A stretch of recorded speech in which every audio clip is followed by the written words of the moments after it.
quick before people get upset.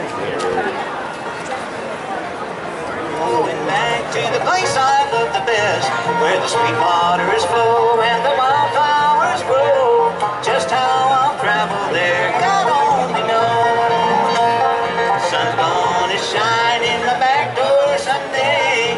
Sun's gonna shine in my back door someday. Low down fireman, need old engineer. Low down fireman, need old engineer. And welcome to AT&T Park, the beautiful downtown home of the San Francisco Giants. Now, maybe you heard that today we have a special ceremony to honor one of the all-time great Giants, which in the storied history of the Giants is saying a lot, because there were a lot of all-time greats who played for the Giants. But today we're here to honor 300-game winner, Hall of Famer, right there. Gaylord Perry.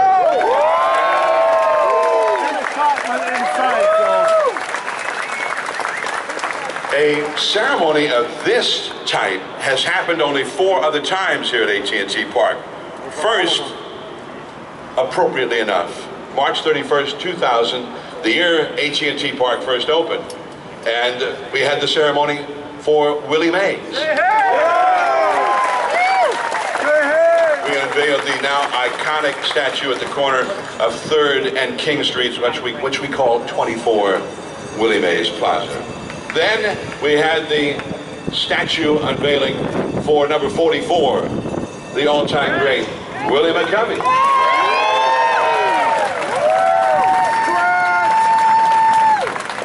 And then the fabulous statue down by the Lefty O'Doul Bridge for number 27, the Hall of Famer, the legendary Juan Marichal.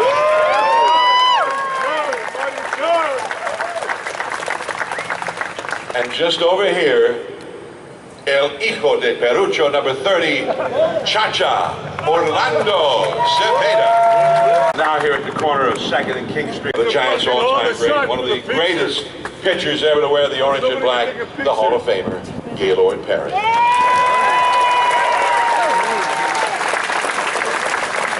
One of the best! I think most of us think of Gaylord as the fierce competitor. He would do anything to beat you, to win the game for his team. But some of us have gotten to know him a little bit better. The first time I met Gaylord was after the Giants traded him to the Cleveland Indians. Now this was kind of a downer for Gaylord. As I understand it, Gaylord just went into a depression about being traded to Cleveland. And if it wasn't Gaylord who was depressed, his kids who had grown up here, they definitely were depressed. Now there's a story that Gaylord's kids would come to see him pitch at the big Cleveland Municipal Stadium on the lakefront, and they'd be wearing their Giants gear. Gaylord would say, "Kids, what are you doing?" I said, "Dad, just go out and pitch. We'll take care of this." So they weren't that happy about it. But for me, a great thrill, having grown up as a Giants fan. My first job as a Major League broadcaster was with the Oakland Athletics in 1974. We went into Cleveland in April, and Gaylord faced the A's. They were the best team in baseball at the time, and Gaylord just shut down the world champion Athletics before a crowd of 1,500 fans. 303 complete games were shutouts.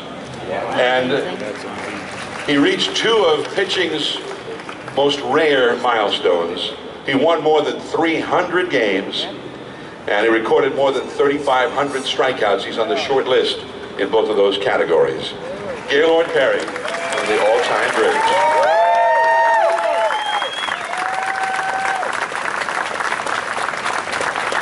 Now Gaylord did pitch for other teams after he left the Giants. The Giants signed him in 1958. He was not an overnight sensation. It was not until 1966 that he was in the rotation to stay. Juan Marichal convinced him to go down to the Dominican Republic and play winter ball with him for Escogido. And he thought that this would help Gaylord, that he'd learn a few things that could put him over the top. And it did not go smoothly for Gaylord. He had a 6-game losing streak down there, and the owner of the team brought Juan in and said, we're going to send him home. He's not beating anybody. We're going to send him home. So Marichal said, "No, you got to give him more time. This guy is really good, and you'll be sorry if you let him go. So, because Juan spoke up, they kept him. And then Gaylord went into a 6-game winning streak. Everything turned around, and he was in the Giants rotation for good. This former Giants all-time record for consecutive scoreless innings, and that is Jim Barr.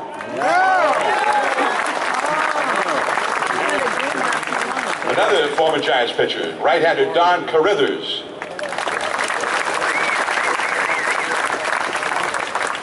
En el primer jugador de segunda base y otras posiciones, número 23, Chito Fuentes. Tito, baby! Tito! You need your own statue, Tito. And one of the greats, and he's not in the Hall of Fame, but in my mind, he should be, Will Clark.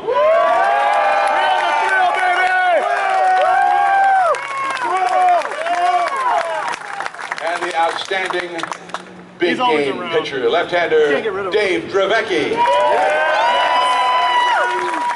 You still love Dave. And I don't know how many flaps he's got down today, but however many it is, that's fine with me. Jeffrey Leonard.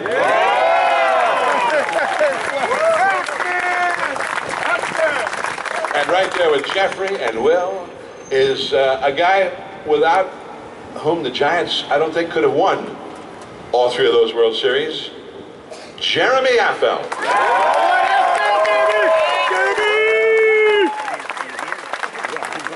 Also, the skipper of the 3-time World Series champion Giants, Bruce Bochy.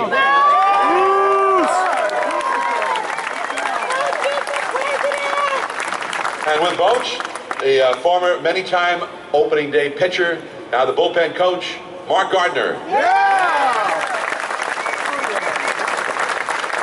And of course, who's here? Mike Murphy. I've got a title for your... When he was closing in on 300 wins, a writer asked him if getting to 300 wins had been a goal of his. Gaylord replied, 300 wins? The only goals I set for myself are to be ready to pitch when the manager calls on me and to keep my team in the game. It's hard work. I grew up like that. You got to fight and work for it. And those of you that know Gaylord know that long before he threw his first pitch, he plowed the fields and harvested corn and peanuts alongside his parents on a tenant farm in North Carolina's tobacco belt. The work was hard, life was hard, and Gaylord brought that hard edge and plainness of purpose with him to baseball, and I think that's what we all respect and love about Gaylord Perry. The intensity of Gaylord's demeanor on the mound stood in stark contrast to the ease and grace of his pitching motion. And Will Behrens, and by the way, let's have a round of applause for Will Behrens, the sculptor. Bob Bolin.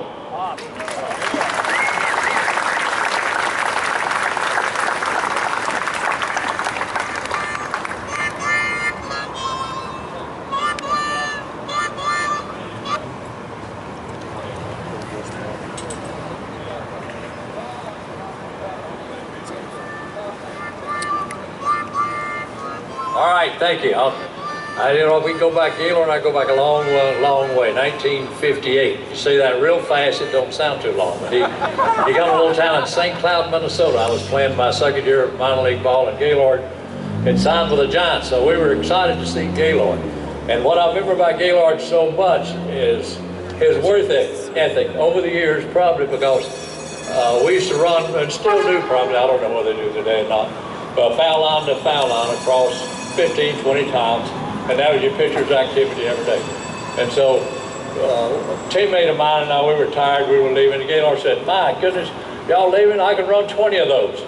And I remember we made him a steak dinner, he couldn't run 20 foul line to foul line, and he run it and wanted to run more.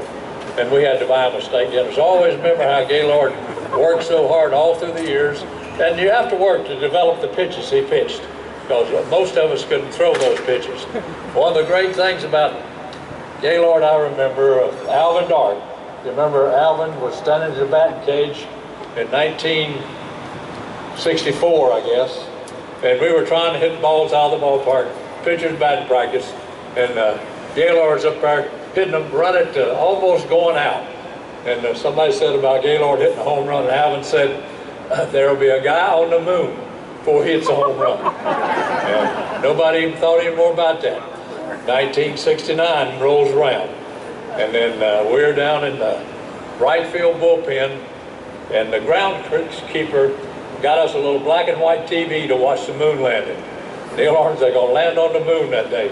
So we all underneath the stands watching them land on the moon. And then Gaylord's outside pitching.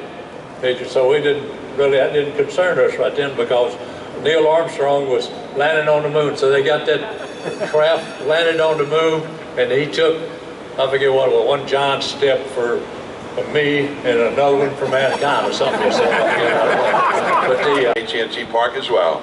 Please welcome Juan Marichal and Orlando Cepeda.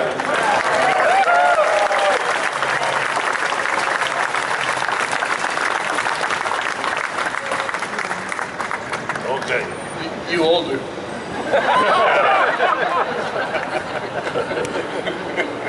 He was my roommate, you know. Gaylord, one day trained me to St. Louis. And Gaylord, you know, we're good friends, very close. So, my first time back against Gaylord, he was my friend, teammate. He knocked me down. Right here. And they said, watch out. Watch out. So I get up. And I said, well, Gaylord, you're going to pay for that. So I hit one out, left field. I'm better. Gaylord, you don't give me an inch. If you hit a home run, next time he's gonna hit you. Hit you.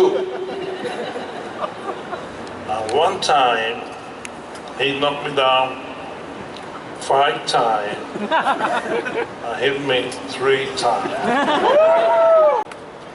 My first offer that I got from baseball was from the Yankees. I know that was going to happen. But you know, my second one was from the Dodgers. And let me tell you, San Francisco Giants fans, I'm so happy and so proud that I choose the San Francisco Giants.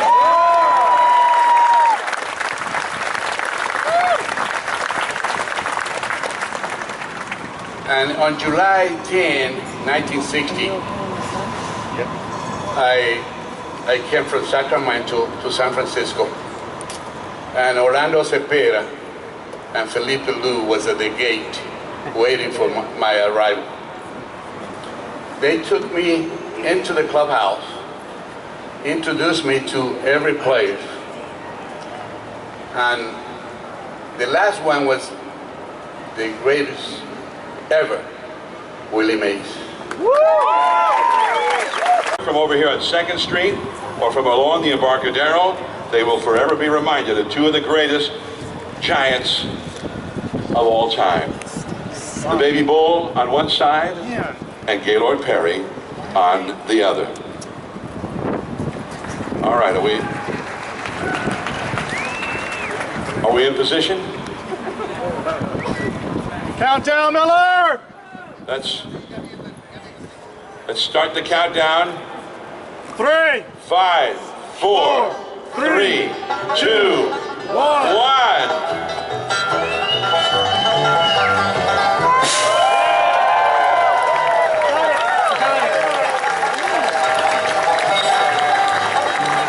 Swingers and all. Boom. The top came off.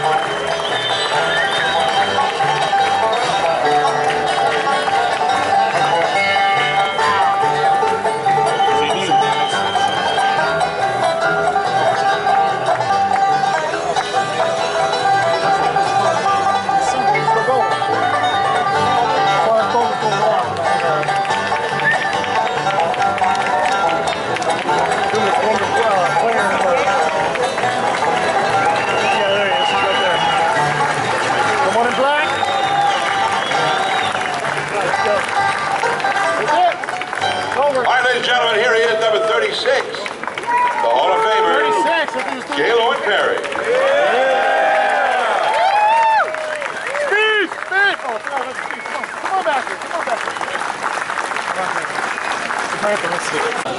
Giant fans, I know when I signed in 1958 out of North Carolina, San Francisco Giants had just got moved to San Francisco, 1958. So we've loved them ever since, and got a few things to tell you about the Giants, and maybe how that I got a chance to win so many because they had such great players behind me.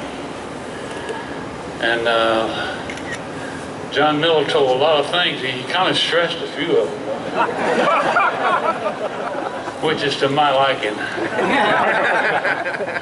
I like to think the front office of the Giants are getting this thing together. I know it takes a great deal of work and to get it like this, to get so many people here and have a great statue, and just got a lot of new friends on the way. You know, starting out in St. Cloud, I was with Bob Boland, and I'd never seen a minor league or a professional big league game. So Bob was pitching that night, and I was going to pitch the next night. I saw how hard he threw, and I said, man, I got to go another way. I got to learn something else, because there's no way I can throw as hard as Bobby. And but we had a chance to be teammates, not only just in St. Cloud, but later in Double-A and then in the big leagues. And got a chance to pitch with McCormick, and he came back. He got traded too and came back and won the Cy Young. Very proud of you, man. Thank you. So I reached for things I didn't know much about.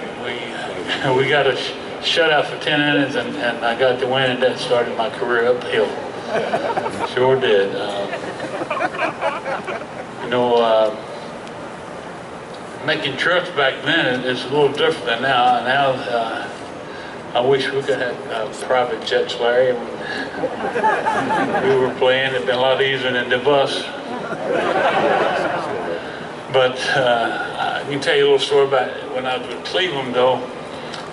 There's a little airport right next to the ballpark, and these D3s and D6s was airplanes, 2 motor jobs, and we used to fly from Cleveland to Detroit, and they couldn't carry the whole team on one plane. They split them up and then had to go by and get the luggage.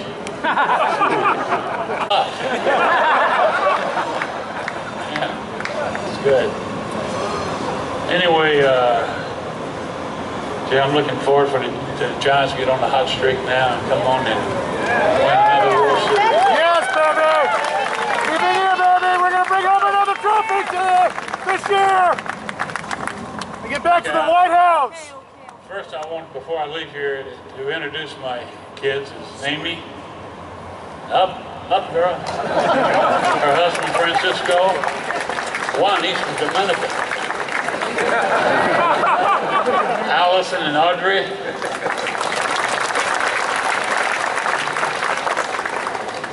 Debbie. Up. Beth, I'll get it to you. Beth. And Keith Long. Okay. Then I got let's see. Who I got? Well, Tony and Mike Dave from Limestone, they were great. I can tell you some stories about cutting curves. Every day is Saturday.